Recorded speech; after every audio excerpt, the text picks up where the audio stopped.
하나님 말씀 사도행전 2장 보겠습니다. 사도행전 2장 제가 준 성경은 190페이지입니다. 신약성경 190페이지 사도행전 2장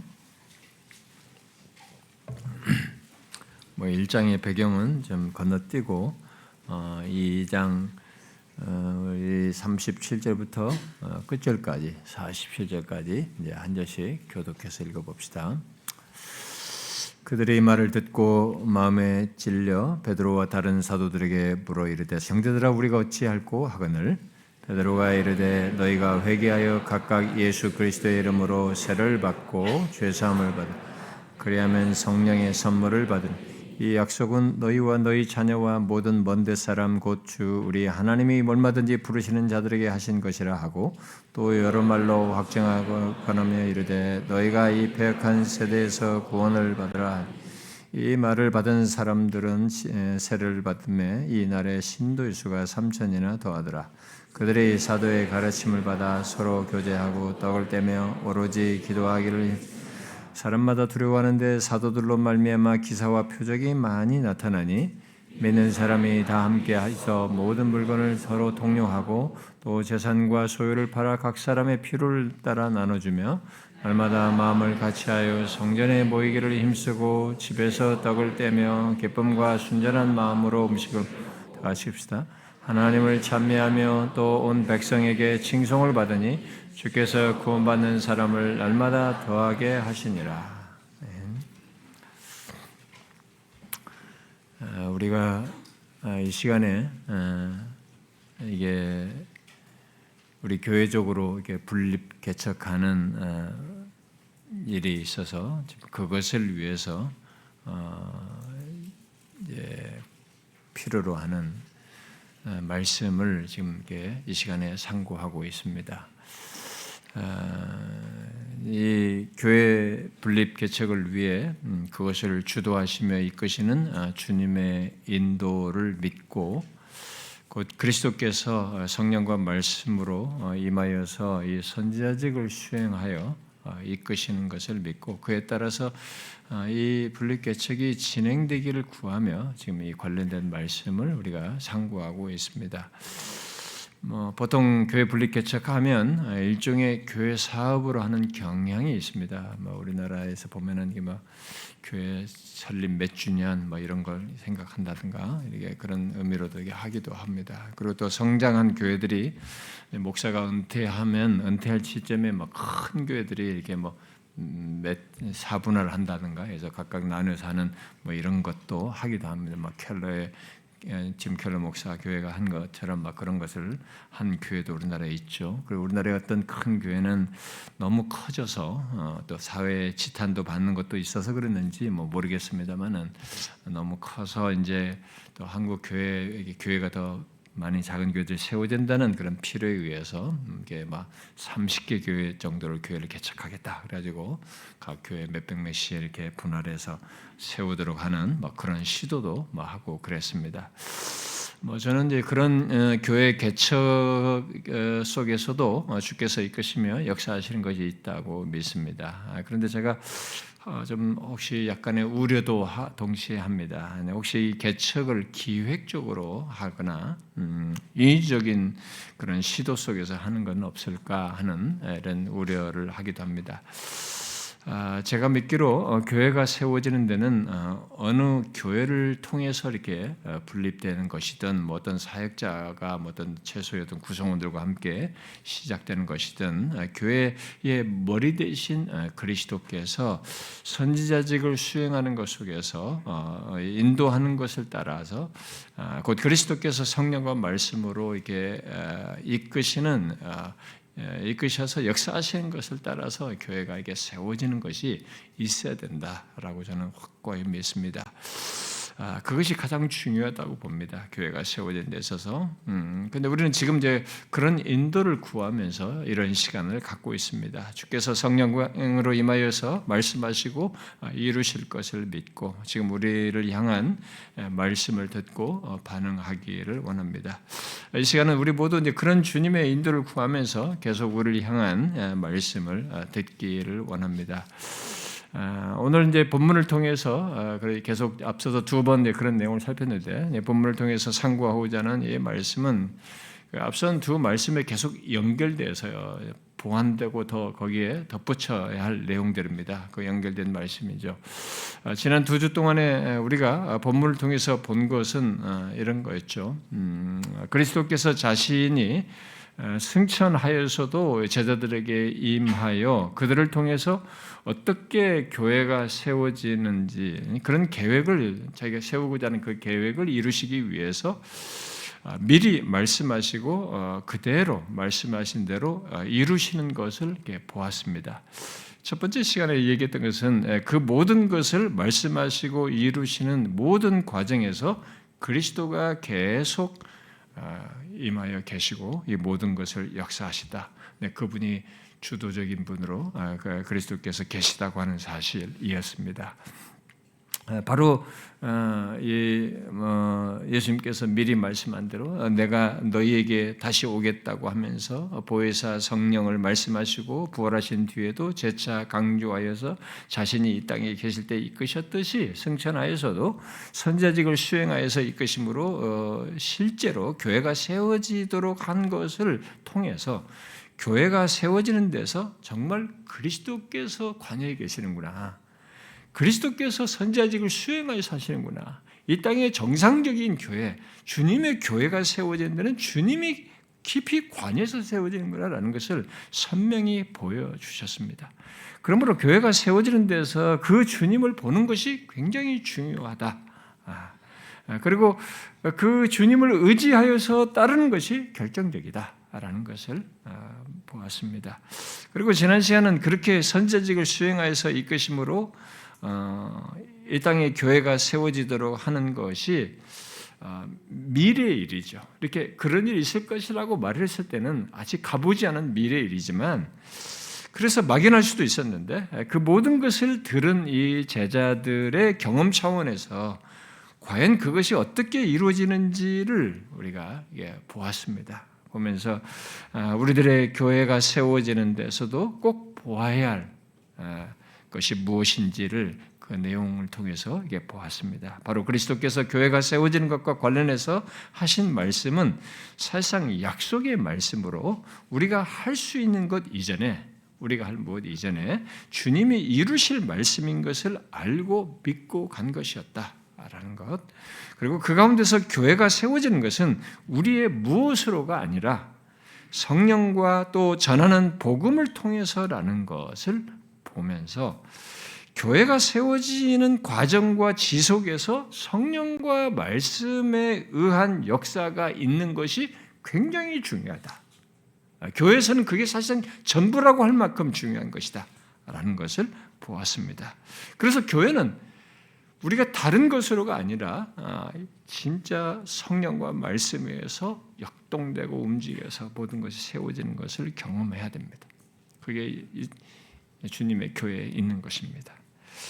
근데 이것을 머리로만 알면 안 되고 또 단순히 전제사항으로 생각하는 것 정도서도 안 되고 그저 하나의 부가적인 무엇으로가 아니라 주님의 진실로 성령과 말씀으로 교회를 세우시는 것을 믿고 계속 그 두 가지에 의한 주님의 역사를 보는 것이 있어야 한다는 것이었습니다.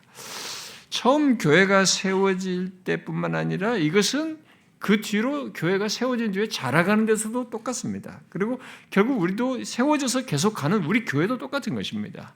그래서 지난주 내용이나 계속 앞선 내용도 다 우리에게 적용될 내용이고 오늘 그것에 연결해서 살필 내용도 우리에게 그대로 적용되는 겁니다. 세워지는 교회뿐만 아니라 기존에 있는 우리 교회도 우리에게서도 이런 것이 있는지를 봐야 되고 이것이 없으면 우리가 뭔가 이제 이상해지는 겁니다. 겉에만 교회의 모습을 가지고 있지 교회의 그 본래 가지고 있는 생기와 생명력을 잃어가고 있다는 표시일 수도 있는 것입니다. 그런 이제 내용을 우리가 이제 지난번에 여기서 마지막에 덧붙인 것은 그거였죠. 이 세상이 들어야 할 복음, 모든 사람이 들어야 할 기쁜 소식을 먼저 들은 우리들이 그리스도의 증인으로서 또 이 땅의 선지자로서 이 세상에 또 다른 사람들에게 전하는 것이 있어야 한다라는 것이었습니다. 자, 이제 그 내용에 연결해서 이 땅에 세워지는 교회, 곧 분립 개척하는 교회 안에서 우리도 마찬가지입니다만 교회 안에서 처음부터 갖고 경험할 이제 세부적인 것을 이 본문을 통해서 보고자 합니다. 물론 그것들은 우리가 가져야지, 이런 것들을 오늘 말하는 것들은 우리가 이것도 열심히 가져야지 이렇게 하면서 자신들이 행할 무엇으로 먼저 말하는 건 아닙니다. 여기서 말하는 이런 내용들이 결국 바울의 서신서를 가게 되면 명령어로도 나와요. 명령어로도 나오기 때문에 우리가 거기에서 계속 갖고자 하는, 이게 기계적으로 갖는 것이 아니기 때문에 인격적인 역사 속에서 갖는 것이고 그것을 지속하기 위해서는 인격적인 반응을 계속 가져야 되는 것이기 때문에 그래서 명령어로도 연결되어 있습니다. 그러나 오늘 여기서 볼 것은 우리가 먼저 자신이 행할 무엇으로 먼저 말하는 것보다는 그것에 앞서서 우리가 먼저 살폈던 말씀에서 말한 것을 따라서 세워지는 이 교회 안에서 자연스럽게 갖는 것, 그 성령의 역사 속에서 갖는 것을 말하는 것입니다. 자, 여러분 그러면 생각해 봅시다. 지난 시간에 승천하신 그리스도께서 말씀하신 대로 약속한 성령이 임하고 그 성령에 감동되어서 복음을 전할 때 사도들이 경험을 하잖아요. 자기들이 어떤 일이 있을지 몰랐잖아요. 그런데 진짜 말씀하신 대로 그렇게 성령이 임하셨고 성령이 임하신 걸 따라서 이들이 말씀을 전했어요. 복음을 말했습니다. 그랬을 때 어떤 역사가, 전혀 예상치 못한 역사가 일어나죠.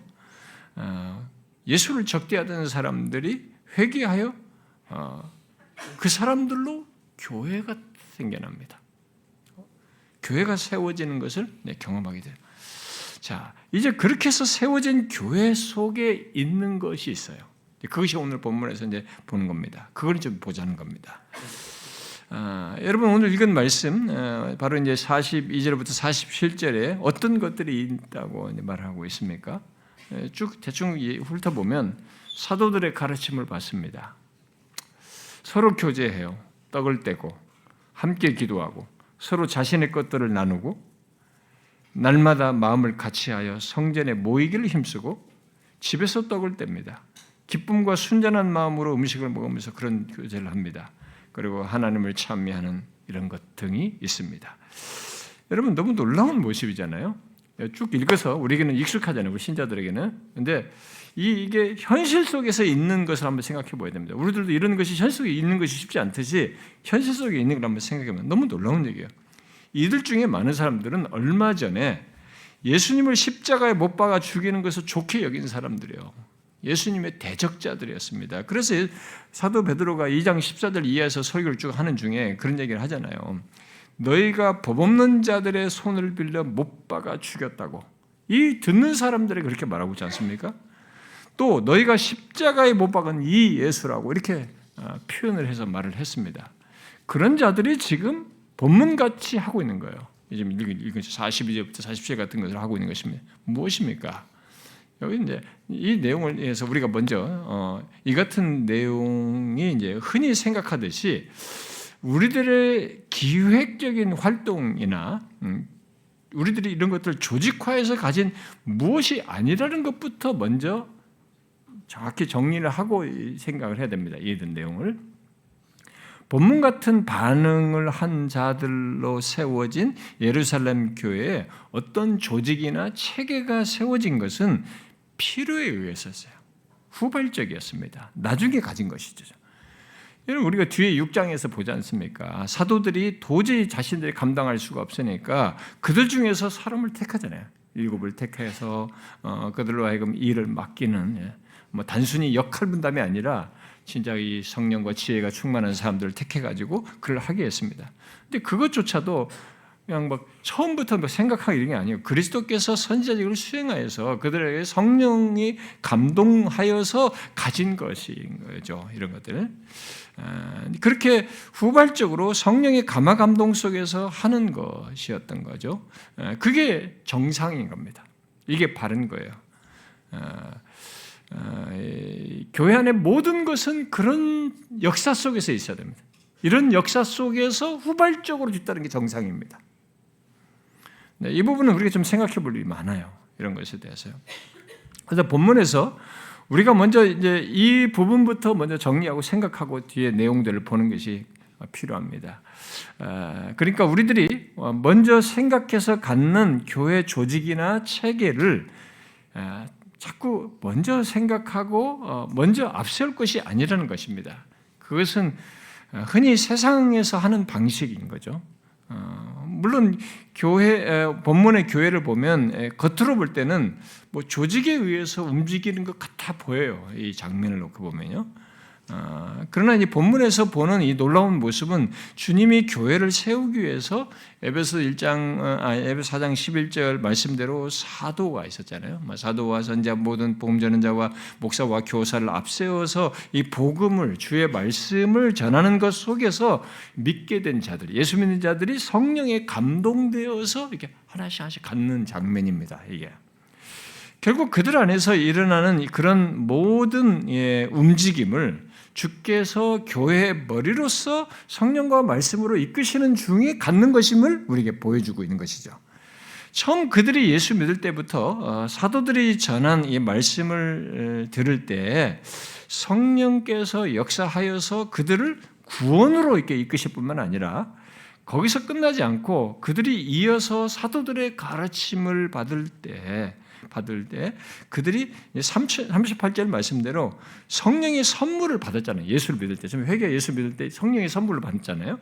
그러니까 성령의 선물을 받았기에 그의 감동하심 따라서 움직이고 있는 것입니다. 이것이. 물론 이제 이런 그런 반응은 바로 그들이 그냥 기계적으로 움직인 것이 아니죠. 여기서 장면에서 어떤 것도 기계적으로 움직여요. 제가 아까 기획적이지 않다고 그랬습니다. 성령을 받은 사람들이요, 성령의 감동하심 속에서 하고 있는데 이게 성령께서 무슨 종교적으로 홀려서 한 것이 아니고 사도들의 가르침, 말씀과 성령에 따라 전 인격이 이지와 감정과 의지, 그야말로 전 인격이 이렇게 움직여서 갖는 것으로, 그래서 성령에 감동되어 자발적으로 그렇게 갖는 것으로 말하고 있는 것입니다.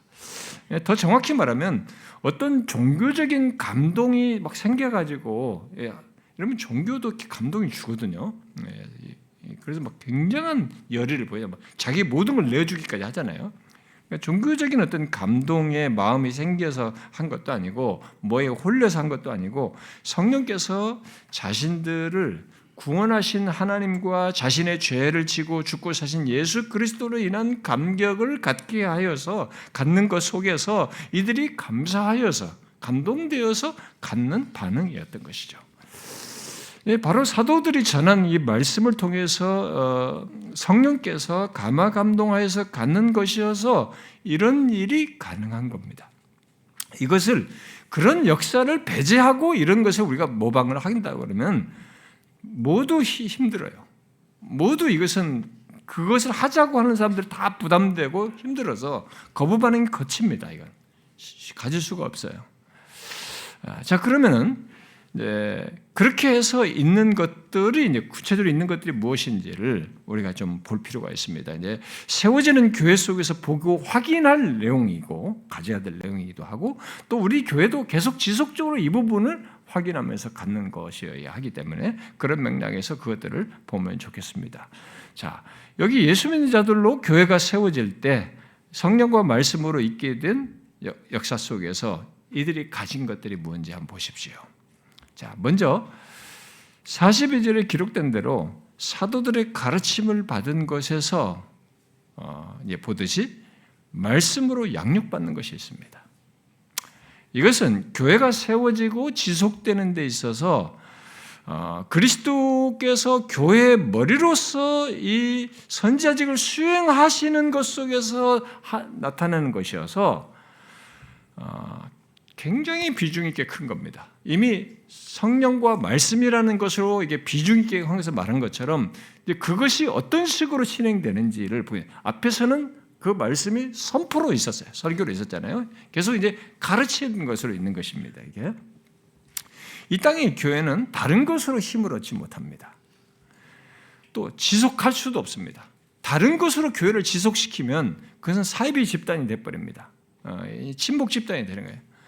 오늘날 교회들이 다양한 프로그램과 이 사람들을 프로그램으로 이제 사람들을 이렇게 채우려고 애를 씁니다. 막 무슨 센터, 문화센터 이런 걸 만들려고 다양한 프로그램들을 만들고 하는데 그런 것들은 교회가 우선적으로 이렇게 마음을 쏟을 것이 아닙니다. 그리고 그런 것을 갖기 시작하는 순간부터 뭔가 자기들이 메인이 안 되기 때문에 이것으로 채우려고 한다는 것밖에 되지 않는 것입니다. 여러분, 교회의 모든 것은 복음, 곧 말씀을 통해서 힘을 얻고 인도받게 되어 있습니다. 교회 안에 모든 활동에 참여하는 신자들의 마음을 감화감동하여 움직이게 하는 방편이 바로 말씀이에요. 성령께서 말씀을 통해서 그들의 신앙과 삶의 모든 것, 곧 변화와 성숙, 헌신과 수고, 그리고 그 모든 것 속에서 결국은 점점 더 그리스도를 닮고자 하는 이런 열의와 어떤 신앙의 모습들, 그래서 그리스도께까지 자라가는 이런 모든 것의 방편은 말씀이에요. 하나님의 말씀입니다. 여러분의 신앙과 삶의 여정도 한번 보십시오. 여러분 안에 일어난 모든 것, 또 여러분의 교회 생활, 곧 교회 안에서 섬기고 무슨 봉사하고 참여하고 여타의 수고, 그리고 신앙적인 행위들이 어떻게 그게 유지되고 갖고 유지되게 되는지 한번 보십시오. 여러분이 우리 교회에서 갖게 된 변화, 곧 내면에서부터 생긴 변화에서뿐만 아니라 삶이 이전과 달라진 것에 무엇이 있는지 한번 보십시오. 말씀이 있어서요. 예배 속에서의 말씀이 있어요. 뿐만 아니라 성경 공부와 겸치 모임 속에서 듣고 나누는 말씀이 있었습니다. 더욱 정확히 말하면 그 말씀을 통해서 성령께서 여러분들의 마음을 감화감동하셔서 이전에 죄된 것, 또 본성적인 것, 바르지 못한 것들을 깨닫고 그런 것들에 대해서 여러분들이 이 말씀을 따라서 행하는, 거기에 또 씨름하면서 갖게 되는 것이 있었던 거죠. 특히 말씀을 통해서 점점점 주님을 더욱 주목하게 되고 또 닮게 되고 그런 변화와 성숙을 자연스럽게 세월을 거치면서 갖게 됐죠. 그러므로 교회 안에는 예배 중에 말씀뿐만 아니라 양육하는 말씀이 있는 거예요. 가르침이 있는 거죠. 말씀의 가르침. 사실 교회가 세워지고 지속되는 데서 이것을 대신할 다른 방편은 없습니다.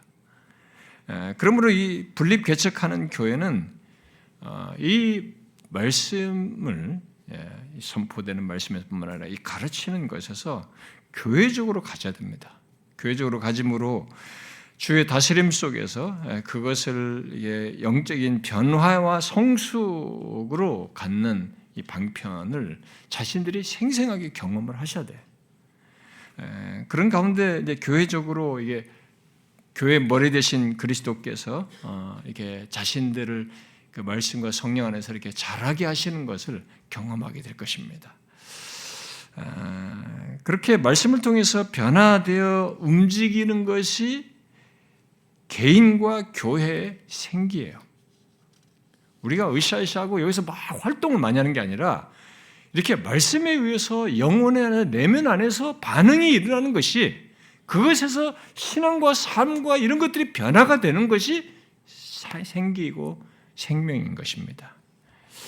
혹이라도 그래서 어떤 개인이든 또 교회 분위기상에서 요즘 많은 교회들 속에서 보듯이 뭐 이런 말씀 양육 같은 거 없이 막 그런 것도 예배 분명히 또 말씀이냐 그러면서 그냥 그런 거 없이 좀 그냥 대화하고 편하게 예수 믿자 이런 분위기가 만들어지면 안 됩니다. 우리 분위기가 오히려 아닌 것입니다. 본문을 보듯이 교회는 그러지 않았어요. 그건 벌써 자신들이 그런 모습을 들는 것 자체가 자신들이 벌써 뭔가를 잃어버린 겁니다. 주의 다스림을 받지 않는 것이고 성령의 역사를 이끌림받고 있지 않고 다른 자신들의 욕구에 의해서 움직이고 싶다는 것이 되는 겁니다. 정상적인 교회가 아니에요. 그것은. 정상적인 신자의 상태도 아닌 것입니다. 그것을 꼭 가져야 됩니다. 근데 그걸 못 갖는 경우가 많아요. 지난번에 어떤 우리 신학 교수님이 오셔가지고 여기 오후 예배 설교 끝나고 나서 성경 공부하는 거 보고 나서 자기 깜짝 놀랐다고. 자기가 이제 교회 개척하려고 하는데 우리 교회도 이렇게 어떻게 시작했냐 저한테 묻는 거예요. 자기 교회는 처음부터 이렇게 갖고 싶어. 근데 이게 우리 교회도 익숙치 않은 거야. 한국 교회 안에요. 이게 말씀의 가르침을 양육을. 이게 얼마나 중요하냐. 교회는 다른 것에 의해서 움직이지 않습니다. 말씀이 있어야 돼요. 근데 두 채널이에요. 선포와 가르침이에요. 이 두 채널이 있어야 되는 겁니다. 그 다음 그리스도께서 성령과 말씀으로 다스리며 이끄시는 것 속에 있고 있어야 하는 것은 주 안에서 함께한 자들과 갖는 교제입니다. 42절에 서로 교제하고 떡을 떼고 기도했다라고 하는데 그리고 계속 43절 이하도 이거와 관련되는 것을 말하는데 여러분 복음 듣고 회개한 사람들 곧 예수 믿는 사람들이 어떻게 교제하는지를 보십시오. 이 교제를 오늘은 너무 축소해서 생각합니다. 근데 여기 지금 모든 열거된 것이 교제와 관련되어 있어요. 교제 속에서예요, 사실은요. 말씀도 말씀으로 교제하는 것이고 이 교제라고 하는 것이 코인이라고 얘기하는 이것이 전체 성령께서 하시는 것이거든요. 성령께서 하시는 것 속에서 있는 것들이에요, 다. 연관성을 다 가지고 있습니다. 그래서 여기 42절부터 47절까지의 내용을 보면 서로 모르던 사람들이 이럴 수 있나 싶을 정도입니다. 어떤 면에서 이상한 일이에요. 그렇지만은 이게 예수를 믿고 나면 예수 믿는 다른 사람들과 함께하면서 갖는 모습이에요. 신앙의 교제, 이런 신앙의 교제를 갖는 것이 즐겁고 기쁘게 됩니다. 이전에 갖지 않았던 원함이 생겨요. 단순히 사람 만나는 것이 즐거워서 좋아서가 아니고 구원의 은혜에 감격하여서 서로 함께하며 말씀을 나누고 기도하고 여타의 교제를 하는 것을 좋아하게 됩니다. 성령의 코인원의 교제야지. 같은 성령이 거하는 것 속에서 합니다. 그래서 성령의 하나 되게 하심이 하나의 띠로 에베소 4장에서 말한 것처럼 성령의 하나로 묶으시는 것으로 평안에 매는 줄을 얘기하면서 성령의 하나 되게 하심이 힘써 지키는 걸 얘기하는데 이게 성령께서 역사하시는 거예요. 그러니까 예수를 믿어 성령이 거하는 사람들에게 있는 것입니다. 성령이 거하지 않은 사람은 이게 못해요. 교제하는 게 싫습니다. 이게 안 됩니다. 어려워요.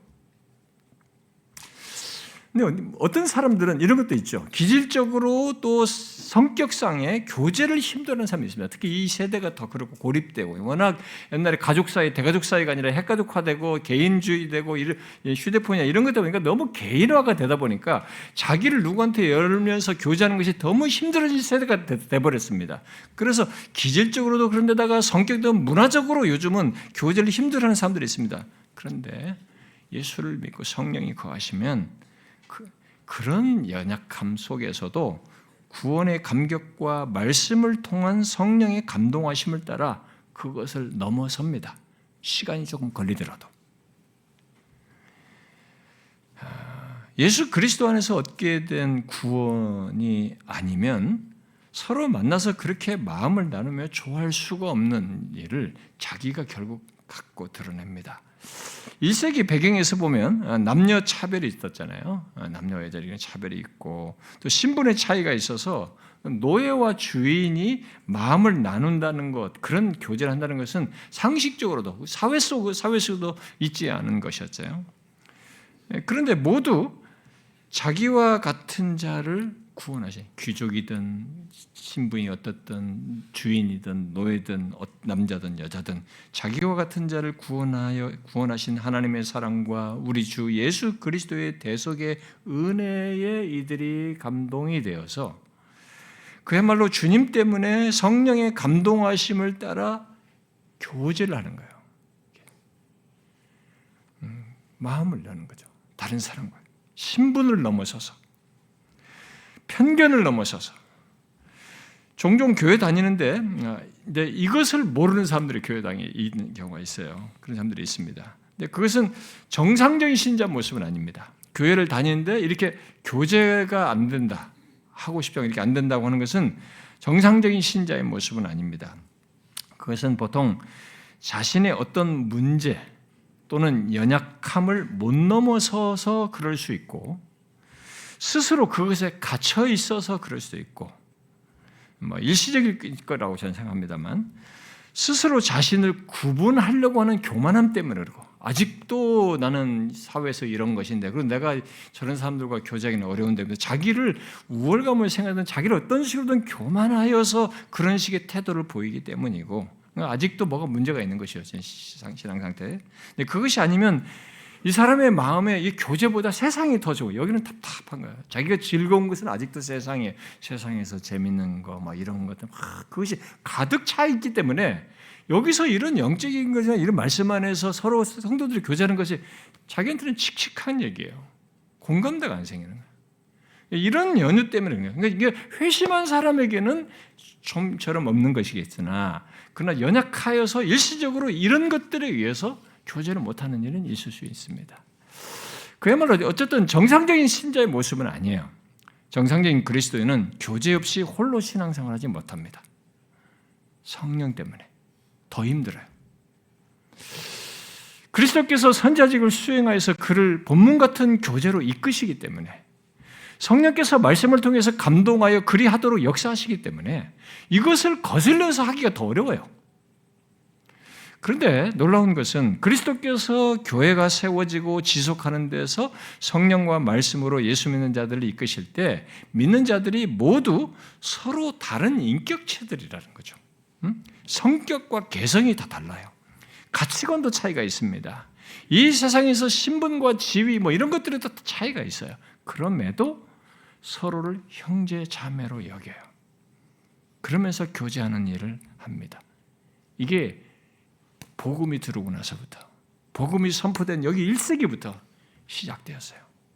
예수 그리스도께서 모든 걸 이루시고 그분 안에서 이 모든 산, 남자나 여자나 종이나 자유자나 모든 족속의 사람들을 구원하는 이 놀라운 역사가 있게 돼서 이게 있게 되었습니다. 이것은 에베소 4장 말씀으로 말하면은 한 몸의 지체, 그야말로 서로 없으면 안 되는 관계 속의 교제를 하게 됐기 때문에, 그리스도를 머리로 해서 한 몸의 구성원이 됐기 때문에 그렇게 하게 된 것이죠. 그런데 중요한 것은 그리하여서 서로 자라게 한다는 겁니다. 서로가 이렇게 하나의 그런 교제하는 한 관계 속에 우리가 한 공동체 안에 몸의 지체 관계를 가지는 가운데서 단순히 그냥 좋은 관계 이렇게 교제하는 게 아니라 이 교제 속에서 우리가 서로를 자라게 합니다. 저 사람도 자라고 나도 자라는 이런 변화를 경험한다는 것입니다. 특이한 교제인 것입니다. 교제 속에서 서로 친교하는 것 정도가 아니라 영적으로 자라고 변화되는 것을 함께 갖는 것입니다. 그런데 오늘날 교회들은 그리스도께서 성령과 말씀으로 다스려서 갖게 되는 이런 교제를 별로 모르는 듯해요. 주로 이렇게 친교적인 가치 정도만 알고 이게 서로 갖는 것 같습니다. 근데 아닙니다. 그리스도께서 다스리시는 교회 안에는 그 교제 속에서 서로를 세우며 돕고 섬기고 사랑하면서 교회를 세우는 것이 있고, 그 가운데서 우리 모두가 영적인 성숙을 경험해요. 변화를 경험합니다. 여러분 이제 생각해 보십시오. 우리 각각이 얼마나 개성이 있고 독특합니까? 나와 같은 자는 이 땅에 아무도 없습니다. 설사 부부라 해도 쌍둥이라도 없습니다. 그렇게 성격, 개성, 가치관, 세상의 모든 여러 가지 성장 과정에서 가지고 있는 나만의 생각 등 이런 것들, 신분과 가치 등까지 해서 많은 차이가 있는 우리들이에요. 특히 우리 모두 죄성을 가지고 있습니다. 이 죄성이 어떤 걸 부추기냐면 나만을 보호하도록 해요. 나만을 생각하도록 하죠. 자기중심성과 이기성을 부추깁니다. 그런 것이 꿈틀대는 우리들이에요. 그런 내가 다른 사람과 본문에서 말하는 것 같은 이 교제를 하는 것은 이건 굉장한 일이에요. 이런 교제를 한다는 것은. 그런 교제를 하려면 뭔가 있어야 됩니다. 이 시켜서 될 문제가 아니에요. 이렇게 즐겁고 인격적이고 이렇게 막 기꺼운 이런 것은 뭐가 있어야 돼. 분명히 있어야 돼. 어떤 일이 있어야 됩니다. 있어야 되는 것이죠. 어떤 것이 있는 거예요? 성령께서 나를 기계적으로 움직이는 것이 아니라 그런 것이 아니라면 그 과정에서 우리가 이전에 갖지 않은 어떤 마음과 반응이 있어야 되겠죠. 결국 그 과정 속에서 우리를 다루시면서 자라게 되는 성령에 의한 하나님의 신적인 역사에 의한 어떤 과정이 우리에게 있어야 되는 거죠. 실제로 주님은 한 몸으로 묶어서 성령과 말씀으로 다스리는 가운데 이런 일을 하셔요. 우리 자신을 다루십니다. 그런 가운데 자라게 하셔요. 그래서 이런 역사는 신적인 역사입니다. 그러므로 예수 믿는 자들이 그리스도의 다스리심 속에서 성령과 말씀을 따라 교제하는 것은 단순히 친교적인 관계를 갖는 것이 아니라 그런 교제를 하며 서로를 세우고 교회를 세우는 교제예요. 그리스도의 몸을 세우는 교제입니다. 그런 교제가 없다면 아무리 교회 이름을 달고 모였어도 사실상 교회라고 할 수 없어요. 또 그런 것을 알지 못하는 교회 안에 어떤 신자라고 하면 그는 건강한 신자들은 아닙니다. 정상적인 신자가 아니에요. 여기 44절 이하에 기록된 내용들은 다양한 교회 안의 활동을 말합니다만 자세히 보면 모두 성령과 말씀을 따라 성도들이 서로 교제하며 갖는 것이에요. 서로 자기 것을 나눔으로 교제하고 날마다 마음을 같이하여 모이는 것 속에서 하나님께 향하면서 지체들과 교제하고 또 집에서도 함께하며 떡을 떼고 기쁨으로 음식을 먹고 하나님을 찬미하는 것 등 모두 함께 모여서 교제하는 것 속에서 있는 일이잖아요. 그런데 이 내용 속에서 아주 인상 깊은 것이 있습니다. 그것은 여기 언급된 많은 것들이 누가 시킨 것도 아니고 조직이 한 것도 아닌데 그것들을 모두가 마음을 같이하여 했다고 하는 거예요. 여러분 그것이 어떻게 각각의 인격을 가진 자들이 할 수 있었을까요? 한 가지 이유밖에 없는 겁니다. 좀 전에도 얘기했다시피 그리스도께서 선지자직을 수행하여서 이 교회의 머리로서 성령과 말씀으로 다스려서 이끄시는 것입니다. 이 말은 교회 안에 이런 놀라운 역사는 우리들이 만드는 다른 특별한 무엇으로 되는 것이 아니라는 것을 선명히 말해주는 겁니다. 다른 것으로 이것을 대체하려고 하면 안 된다는 것입니다. 설사 외형적으로 이런 것들을 가져도 마음을 같이하여 기꺼이 하는 이런 생명성은 우리들이 만들어낼 수 없습니다. 그리고 이런 모습은 이 세상 어느 집단에서도 볼 수 없는 것입니다. 왜냐하면 해야 한다는 의무감 때문에 한 것도 아니고 어떤 대의 명분 때문도 아니고 또 누가 시켜서도 아니고 심지어 자신이 이렇게 해서 무엇인가를 바라는 마음으로 곧 어떤 종교적인 이게 어떤 상태에 이르는 종교적 구원이든 어떤 보상이든 그런 것을 얻을 무엇인가를 기대하면서 한 것이 아니기 때문에 그렇죠. 이것은 오직 자신이 받은 구원이 감격하여서 또 주의 말씀에 감동되어서 감사와 기쁨으로 한 것이 어떻게 이 땅에 세워지는 이 교회, 곧 그리스도께서 성령과 말씀으로 다스리며 이끄는 교회 이런 생명이 있을 수 있어요. 이게 바로 이 땅에 이런 것 속에서 갖는 이제 교회만이 가지고 있는 생명성이에요. 경험을. 근데 그래서 이 본문의 묘사들 표현들 중에는 다 함께 마음을 같이하여 힘쓰고 또 기쁨과 순전한 마음으로 이런 표현들을 이렇게 말을 하고 있는데 이게 이 세상에 가장 아름답다고 하는 집단들과 다른 것입니다. 어디서 친목계가 좋든 가족 관계가 좋든 어쨌든 간에 모든 관계들과 다른 거예요. 모든 관계와 관계 속에서 갖는 이 그룹들과 다른 차이를 듣는 것입니다. 이것은 다른 설명이에요. 우리가 하자라고 해서 우리가 마음을 같이 했다라는 걸 묘사하는 게 아닙니다. 이렇게 각각의 많은 사람들이 이렇게 하는 일에 신적인 역사가 있는 거예요. 바로 그리스도께서 성령과 말씀으로 하여서 이 인격적인 반응 속에서 마음을 기꺼이 해서 자발적으로 해서 이런 모임을 이런 모습을 갖게 되었다는 것을 우리에게 말해주는 것입니다. 그래서 이 모든 것 속에 그리스도께서 계신 거예요. 성령으로 임하여 이끄시는 것입니다. 각 사람 안에서 역사하여서 말이죠.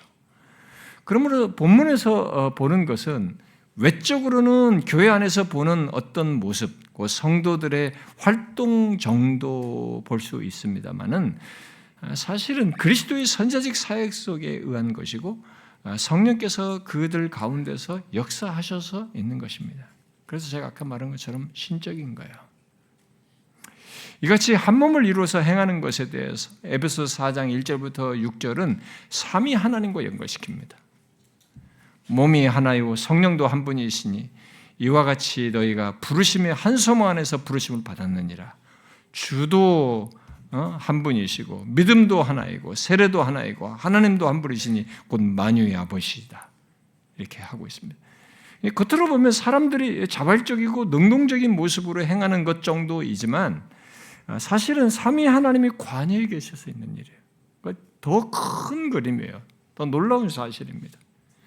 특히 그리스도께서 교회의 머리로서 성령과 말씀으로 다스리는 실제적인 역사가 있어서 그렇게 된 겁니다. 그래서 이 9절 뒤에 성령이 하나 되게 하심을 힘써 지키라는 말을 덧붙이고 있습니다. 그러니까 인위적인 것이 아닙니다. 인격 안에서 역사에서 갖는 성령의 나타남, 모두 신적인 역사예요. 그리스도께서 다스리시는 이 땅의 교회는 모두 이것이 있습니다. 그러므로 교회라면 이것을 자신들 안에서 보아야 합니다. 경험해야 돼요. 교회 구성원인 사람들을 또 다 경험해야 될 일이에요. 분립개척하는 교회 또한 이것을 알아야 됩니다. 단순히 우리가 그것들을 갖자 하라는 것이 아니라 주께서 성령과 말씀으로 각 사람을 감동하시는 것 속에서 이런 경험을 갖고 보아야 하는 것입니다. 그러므로 분립개척하는 우리 기존 여기 남아있게 되는 교회뿐만 아니라 분립개척하는 교회에 함께하는 지체들은 교회 안에서 자신들의 모든 행동을 말씀을 통해서 성령께서 감동하시는 것에 따라서 해야 됩니다. 본성을 따라서도 아니에요. 자기들의 주장과 가치관을 가지고 하는 게 아닙니다. 그게 정상적이라면 성령께서 말씀을 따라서 하는 것 속에서 이 모든 걸 해야 되는 것입니다. 곧 그리스도께서 이 성령과 말씀으로 감동하여 이끄신 걸 따라서 자신들의 받은 그 감동을 따라서 일어나는 어떤 거룩한 소욕으로 하는 것이죠. 서로 교제하고 같이 모이고 싶고 말이죠. 기도하고 나누고 돌보고 섬기고 봉사하는 뭐 이런 것들을 하는 것이죠. 우리 교회가 처음 개척해서 조기 이렇게 보낼 때에 사람들에게 마음을 감동되어서 이게 서로가 자발적으로 뭐 이것도 하고 뭐 저것도 하고 뭐 자기들이 이제 찾아서 이제 눈에 보이는 걸 하는 그런 모습을 보였습니다. 기꺼이 함께 모이려고 하고 서로 또 교제하는 걸 되게 좋아하고 막 기도하고 복음을 오히려 더 좋은 환경에서 모이는 걸 좋아할 텐데 뭐 지하실 끄적끄적 하는데 그런 데가 거긴데도 막 모여가지고 한다든가 뭐 이랬단 말이죠. 그러니까 환경이 중요한 것이 아니었어요. 오늘은 우리들은 막 건물부터 멋지게 지어놓고 막 시설 다 완비해놓고 다 해놓고 이제 그다음부터 사람만 채우면 된다고 생각해요. 이게 뭐 어디 세상의 마케팅 같은 방법인 거죠. 그러니까 환경은 별로 중요하지 않았어요. 근데 그것이 있으니까 이게 지하실에 모여도 우리는 좋았던 것입니다. 우리는 행복했어요. 우리는 은혜로 인해서 기뻤던 것이죠. 그런데 제가 어느 교회를 갔었는데 어느 교회에 좀 인상 깊은 모습이 있었습니다. 그것이 성령의 감동하심에 따른 것인지 뭐 아니면 젊은이다 보니까 자기들이 이렇게 만든 분위기 때문인지 또는 목회자의 카리스마 때문인지 모르겠는데 어떤 몇십 명의 성도들이 누구도 억지로 아닌 것처럼 보였어요. 뭐 제가 보기에는 모두가 능동적으로 막 함께 막 움직이는 거예요. 밥을 먹었는데 밥 먹고 치려고 하는데 전원이 다 일어나서 막 움직이는 거예요. 나만 앉아 있고. 저는 이제 외부 사람으로 갔기 때문에 게스트 스피커로 갔기 때문에 어쩔 수 없이 제가 뭐 설거지 할 수 있는 건 아니었고 근데 자기들 다 움직여요. 그게 몸에 배더라고요. 처음부터. 근데 예배 후 다 끝나고 나서 또 이제 청소를 하는데 청소도 다 그렇게 하고 가는 거예요. 전체가 다.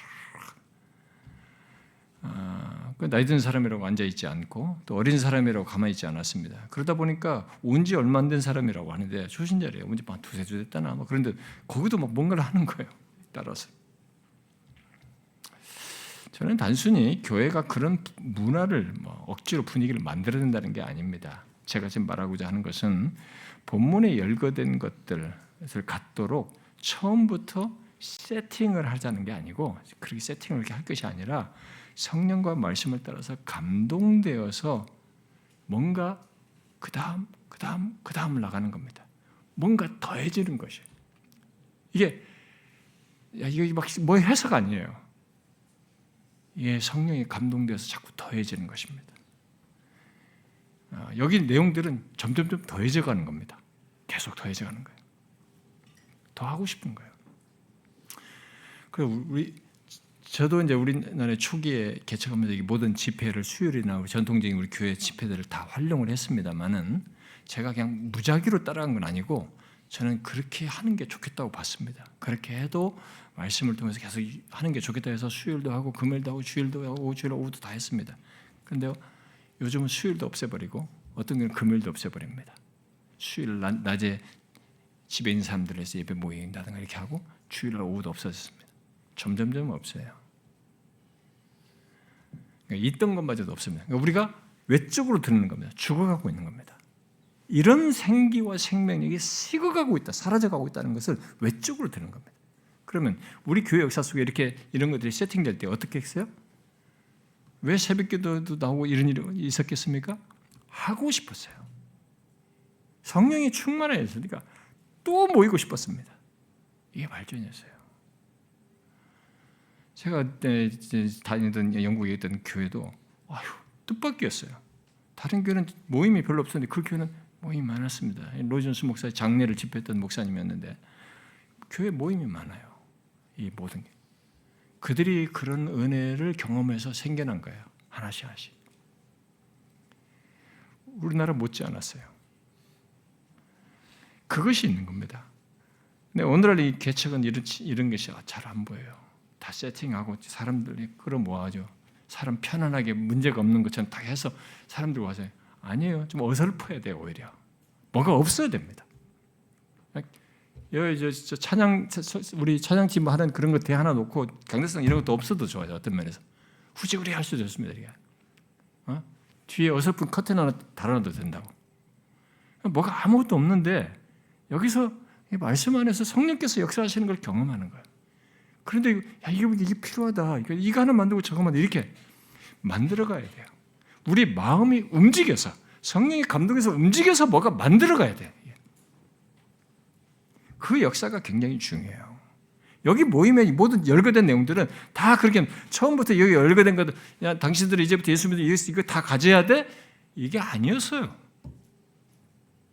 사도들의 가르침 받고 거기서부터 쭉 시작된 겁니다. 하나씩 성령의 감동하심에 따라서 저는 분립하는 개척하는 교회도 그렇고 우리 교회도 그렇고 이런 면에서 생기를 가져야 돼요. 성령의 감동에서 우리가 움직이는 것이 더하는 것이 우리 교회도 어느 때인가 생기를 덜하면 뭔가 모이는 게 덜해질 겁니다. 빼고 싶은 욕구를 받을 수 있습니다. 그건 불행해지는 순간이죠. 어떤 면에서.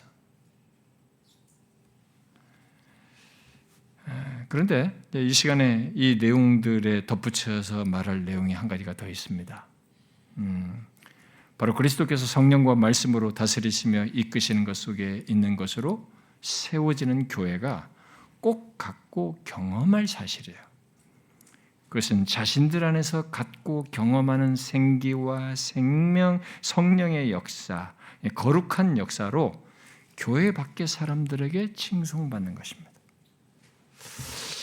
오늘 우리가 본 모든 내용 뒤에 47절에서 온 백성에게 칭송을 받았다라고 말하는데 그것은 놀랍게도 그들이 교회 밖으로 어떤 특별한 일을 해서가 아니고 지금 제가 앞서서 말한 것들을 가졌기 때문이에요.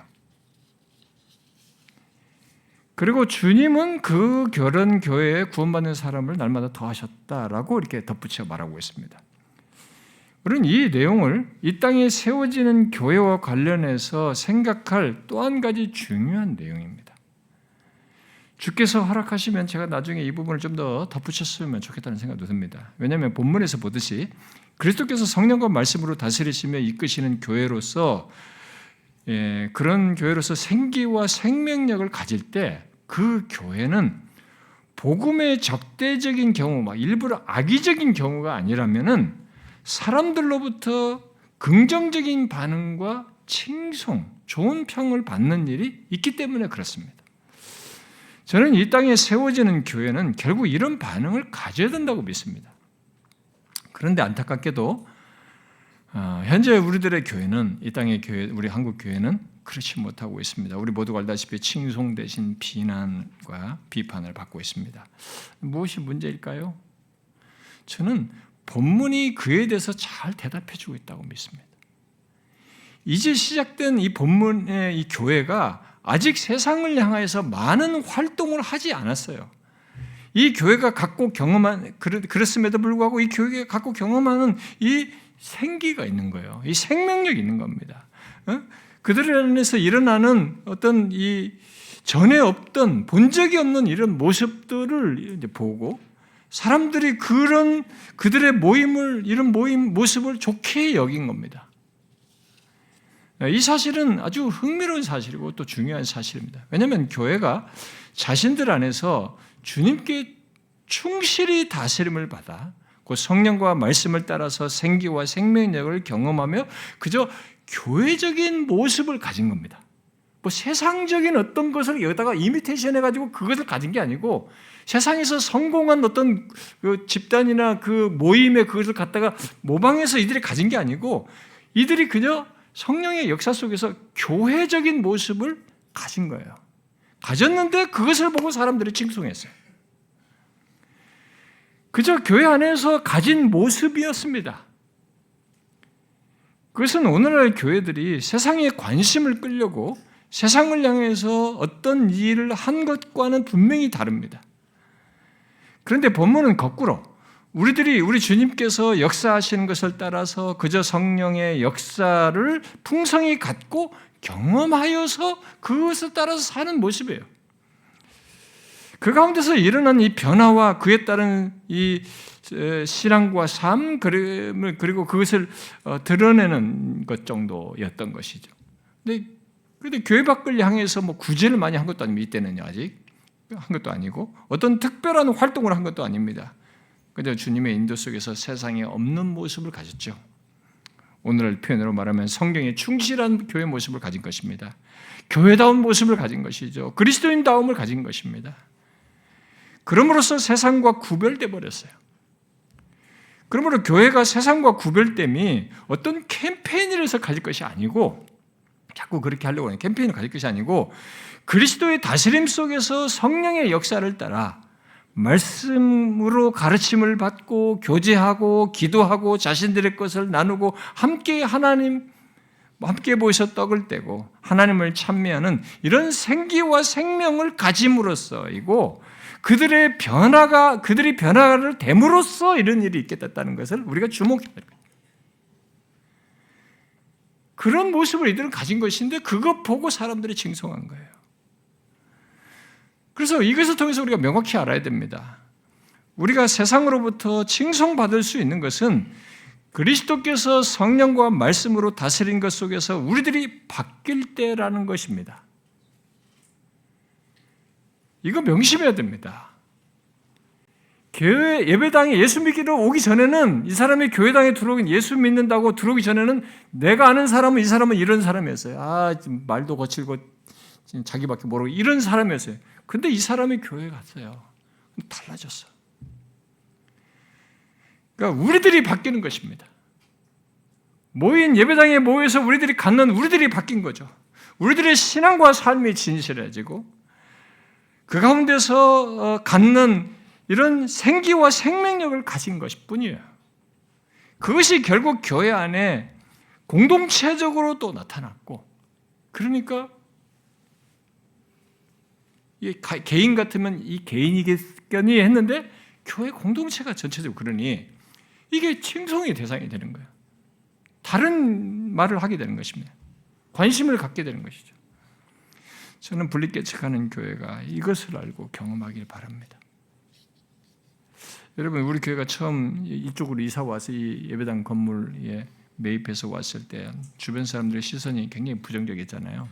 이전 교회에 대한 이 부정적인 인식을 갖고 우리를 바라보면서 이렇게 부정적으로 대하는 것을 진짜 몇 년 경험했죠. 몇 년 경험했습니다. 그에 대해서 우리는 어떤 특별한 활동이나 대외적인 것은 별로 한 적은 없죠. 단지 우리들이 말씀 안에서 하나님의 은혜를 받고 거룩한 변화 속에서 우리의 신앙과 삶을 갖고 달라지는 경험을 하면서 세월을 보내왔죠. 그러는 사이에 이제는 사람들의 시선이 좀 많이 달라졌어요. 이 주변에서 자기는 교회도 다니지도 않으면서 교회 추천해달라는 사람한테 우리 교회를 추천해줬다고 하니까 감사한 일이죠.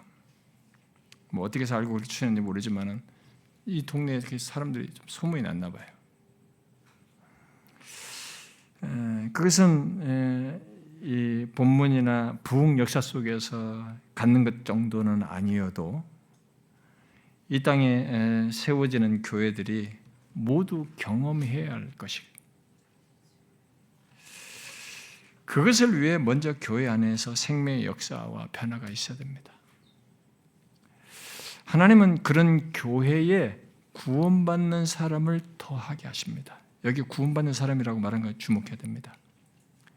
종교적인 사람들, 그냥 가서 뭔가 여기서 교회에서 종교적인 생활을 하려는 사람들을 보낸 게 아니고 구원받는 사람을 더하십니다. 그러니까 성령과 말씀으로 회심하여 하나님 나라의 백성이 될 사람을 그런 교회에 보내는 거예요. 그러니까 교회 사람이 진짜 어느 교회에 어떤 사람이 더해져서 그 사람이 그 교회에서 회심하게 됐을 때는 이 사람은 개인이 우연한 것 같지만은 더하게 하심 속에서 있는 거예요. 하나님이 더하게 하심 속에서 있는 거예요. 그런 역사가 우리 교회에 계속 있기를 구하고요. 설립되는 교회에서 그런 역사, 은혜의 역사가 풍성히 있기를 원합니다. 하나님은 어느 지역에서든지 거기에 자기가 구원할 자를 더할, 보낼 그 교회를 찾아요. 지금도 교회가 많아도 우리는 이걸 알아야 됩니다. 복음의 생명력은 밖에서만이 아니에요. 복음을 먼저 들은 우리 안에서 생기와 생명력이 있어야 됩니다. 이런 것이 우리 안에 있을 때 주님이 세상으로부터 칭송받는 우리에게 구원받을 자를 보내셔요. 이건 굉장히 중요한 일입니다. 이 세상이 오늘 현 시대가 굉장히 복잡해졌고 반기독교적이어도 이들 중에도 구원받을 사람이 있습니다. 아직도 많아요. 그런데 주님이 그런 사람을 보낼 곳을 찾는 것입니다. 놀라운 일이에요. 우리는 이런 것을 생각하면서 앞으로 교회가 세워지고 원하시면 또 교회를 세우셔서 한국교회 안에 여전히 하나님이 일하시는 이런 구원의 역사를 하신다는 거예요. 복음을 통해서 사람들을 구원하는 역사를 하시는 것을 우리가 통로가 돼야 되고 그걸 보아야 됩니다. 여러분, 어둡다고 할수록 우리는 주님에 의한 소망을 봐야 됩니다. 안 된다고 할 때 우리는 주님에 의해서 있게 될 역사를 소망해야 되는 것입니다. 바라보아야 됩니다. 그런 이해를 가지고 여러분들이 우리 공동체 안에 있을 때도 이런 것을 여러분들 중요하게 생각하고 구하셔야 되고 소망해야 되고 계속적으로 갖기를 구해야 되고 분리개척하는 교회에 참여하는 분들도 이것을 가져야 됩니다. 이런 역사 보기를 구해야 됩니다. 가서 내가 좀 서비스 할게, 맡을게. 제가 다음 시간에 얘기하겠습니다. 다음 주에 제가 콜링할 것입니다. 이런 역사에 의해서 움직여서 하나님이 행하시고 세우시는 교회, 그리고 거기서 사람들에게 칭송받고 주의 이름과 영광이 드러나는 이런 역사가 이 시대도 계속돼야 됩니다. 그런 역사를 이끌어 주시기를 구합니다. 기도합시다.